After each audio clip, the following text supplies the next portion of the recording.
Assalamualaikum warahmatullahi wabarakatuh. Oke guys ya, admin kali ini akan melanjutkan alur cerita manhwa tentang seorang pria muda berangkat untuk membalaskan dendam tuannya. Seorang seni bela diri yang dulunya kuat, yang dihianati oleh anak buahnya sendiri, dan nyaris lolos dengan hidupnya. Berbekal seni bela diri terbaik tuannya, ia siap membawa teror dan mendatangkan malapetaka di antara para murim. Tapi bahkan sebelum memulai, dia mengetahui bahwa orang yang mengkhianati tuannya sudah mati. Nah, bagi teman-teman yang belum nonton cerita awalnya, silahkan klik link yang sudah saya siapkan di deskripsi. Langsung saja kita ke alur ceritanya. Di suatu tempat, di gerbang markas Asosiasi Surga Bumi, penjaga yang melihat seseorang datang berkata, "Itu pasukan iblis kelima. Naikkan jembatan." Namun, yang muncul bukanlah pasukan iblis kelima, melainkan So Jin Hong yang telah berlumuran darah. Ia telah membantai semua pasukan iblis kelima. Kemudian, ia memasuki markas Asosiasi Surga Bumi dan menebas seluruh anggota asosiasi yang ia jumpai. Ketua asosiasi yang melihat So Jin Hong, ia menjadi sangat marah dan menyuruh seluruh pasukannya untuk menyerang So Jin Hong. Habisi dia. Seketika saja, saat pasukan asosiasi menyerang, So Jin Hong langsung membantai mereka dan dengan sangat cepat menebas lengan ketua asosiasi. Lalu ketua asosiasi mengingat perkataan Pak Tua yang mengasuh So Jin Hong. "Kau adalah orang bodoh jika menganggap bocah ini seperti senjata rahasia lain. Dia adalah monster." Pak Tua tersebut berkata, "Dia adalah sebuah mahakarya terbaik yang pernah aku ciptakan." Lalu ketua asosiasi yang sedang kesakitan berkata, "Peduli setan terhadap hal bodoh itu. Yang kami lakukan hanyalah membuat perjanjian dengan Pak Tua itu. Memutus segala hubungan setelah sebuah kesalahan adalah bagian dari perjanjian itu. Jadi jika kau punya masalah dengan itu, lampiaskan saja pada Pak Tua itu." Mendengar perkataan itu, So Jin Hong berkata, "Kau dan semua orang, aku tidak bisa menentukan ocehan kalian itu tentang apa. Kau mengirim anak buahmu untuk membunuh orang tua itu, tapi kau sekarang memberitahuku bahwa dia beraliansi dengan dirimu selama ini. Kau membuat sebuah kesalahan jika kau bisa mempengaruhi diriku dengan membuat cerita yang dibuat ini untuk menghindari takdirmu. Itu hanya membuatku marah." Mendengar perkataan tersebut, ketua asosiasi langsung terkejut. "Orang itu mati? Aku mengerti. Aku paham sekarang. Jadi begitu caranya menangani hal-hal seperti ini. Maka regu iblis kelima, mereka pasti ada dalam skema ini juga. Rubah tua licik itu pasti telah menyogok mereka atau memeras mereka. Tidak mungkin patua itu telah mati. Kembali ke tempat asalmu dan lihat lagi dasar idiot. Cek dengan matamu sendiri apakah patua itu sudah benar-benar mati. Dan jika benar, cek apakah mayat itu benar-benar mayat dia. Kau telah digunakan selama ini. Entah kenapa, kau sekali lagi dengan mudah percaya pada tipu muslihat ini dan membiarkan dia melintirkan otakmu. Yang seharusnya kau pertanyakan sekarang bukanlah identitasmu. Pak Tua yang selama ini berada di sisimu, tiba-tiba saja So Jin Hong menebasnya. Kau pikir, sampai kapan aku bisa dengan sabar mendengarkan ocehanmu itu?" Setelah So Jin Hong menghabisi seluruh pasukan asosiasi surga bumi, ia kembali ke rumahnya. Tiba-tiba saja, ia terkejut melihat mayat Pak Tua itu telah menghilang, dan pasukan asosiasi yang ia bunuh pun ikut menghilang, serta semua barang bukti juga hilang, seolah tak pernah terjadi sesuatu sebelumnya. So Jin Hong yang hanya kebingungan tiba-tiba terjatuh. Apakah ini semua hanyalah sebuah mimpi? Atau seseorang sedang mempermainkanku? Kemudian, di tempat lain, Biksu Menjiong yang sedang berjalan sambil memikirkan sesuatu. Kalau dipikir-pikir lagi, So Cheung-won tidak pernah punya anak. Atau seperti itu yang kudengar. Apakah itu orang lain yang memiliki nama yang sama? Lalu di tempat lain, Gangrong setiap hari selalu mengawasi Biksu Menjiong. Kalau dilihat-lihat, hari ini keadaan baik-baik juga. Buju Boneng, terlibat masalah apa lagi aku ini? Berlari-lari maju dan mundur selama beberapa kali tiap hari dan malam. Seharusnya aku cukup mengejar dia saja waktu itu. Kemudian saat Gangrong pulang, Yerin dan Ibu Yerin merasa kebingungan melihat keadaan Gangrong. "Omong-omong, apakah ada sesuatu yang mengganggumu beberapa hari terakhir ini? Karena mukamu sekarang benar-benar menyedihkan. Kau cuma tulang dan kulit doang. Seperti kau tidak pernah makan selama 10 hari. Kau benar-benar seperti musang liar. Persis seperti pertama kali kau muncul di tempat ini." Kemudian, di tempat So Jin Hong berada, So Jin Hong yang masih duduk termenung, tiba-tiba muncul anggota dari lembah Baekma. "Sekarang kau tahu bahwa rumah ini tidak kosong sama sekali. Cepat keluar selagi kau bisa." Mendengar perkataan itu, Yen Jeong-hak berkata, "Kami dari lembah Baekma. Kau pasti pernah mendengar tentang kami. Menghabisi total asosiasi surga bumi adalah pencapaian luar biasa. Tetapi, kau tidak melakukan sesuatu bagi kami. Kami menghabiskan banyak waktu dan tenaga untuk menemukan siapa yang berada di balik ini. Tanpa panjang lebar, aku langsung ke intinya saja. Datanglah ke lembah Baekma. Kami akan berikan apa yang kau minta." Seketika saja, So Jin Hong menolak ajakan tersebut. Lalu Yang Jeong-hak kembali berkata, "Sepertinya kami datang di saat waktu yang tidak pas untuk pembicaraan ini. Kami membawa beberapa makanan. Mari kita membicarakan ini setelah kau mendapatkan kembali sedikit tenagamu. Kami akan kembali."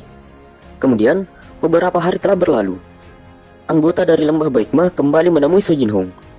"Kulihat kau sama sekali tidak memegang makanan ini. Kau masih hidup?"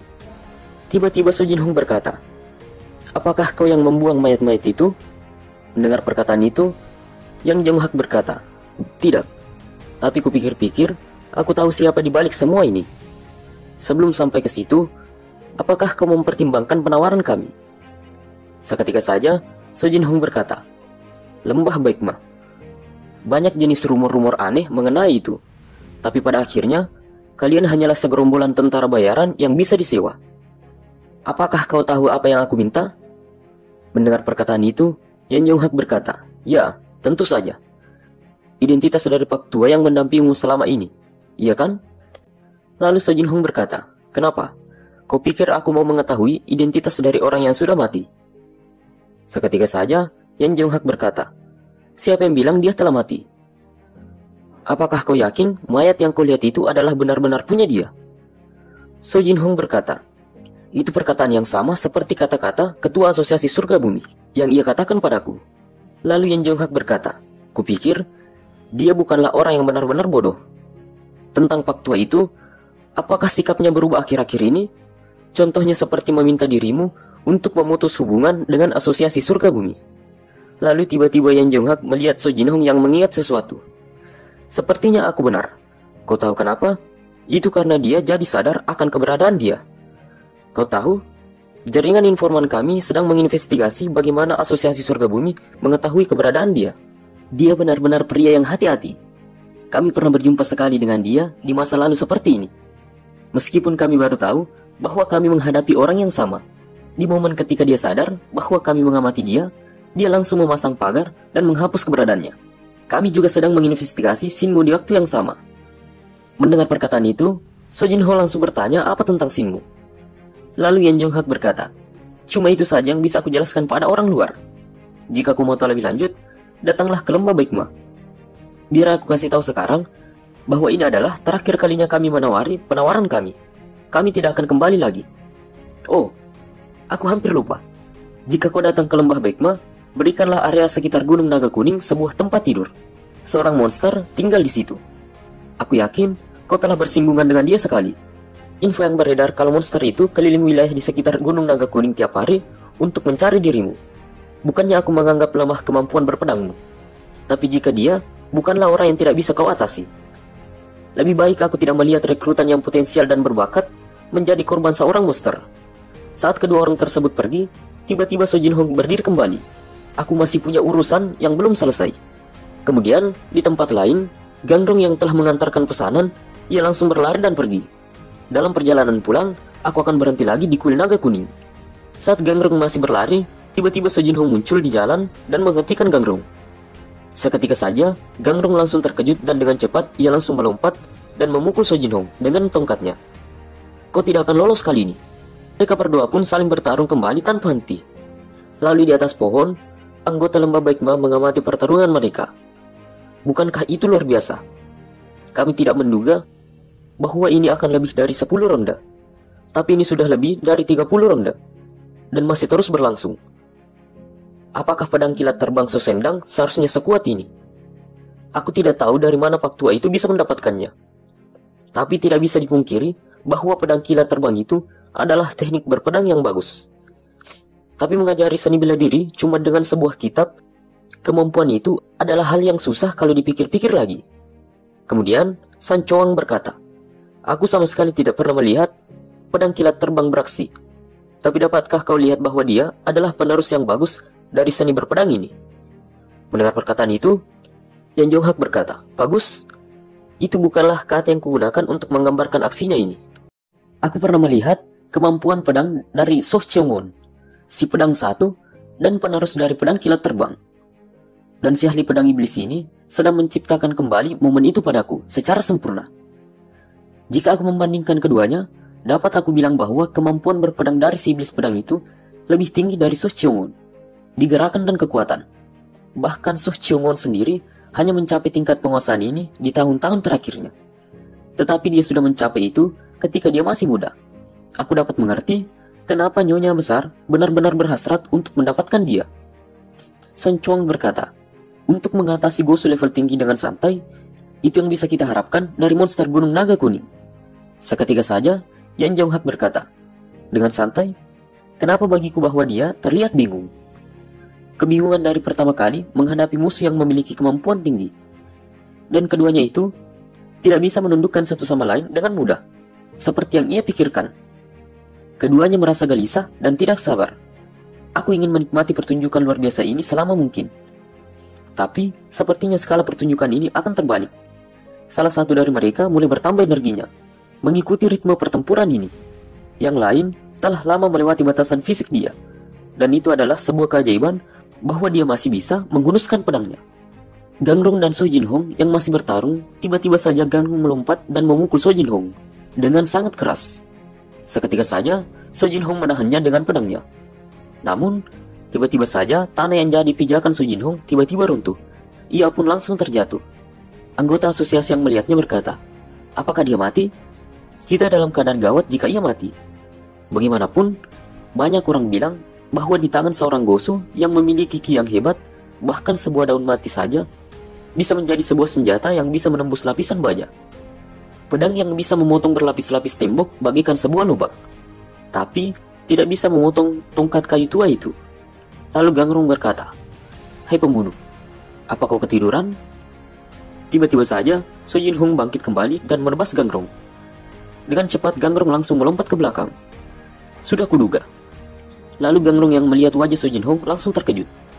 Apa-apaan itu? Bukannya dia sudah tidak sadarkan diri? Tiba-tiba saja, saat Gangrong melompat, ia tak sadar menabrak batu. Seketika saja, Seo Jin Hong menebasnya dari atas dan membuat batu dan tongkat Gangrong menjadi terpotong.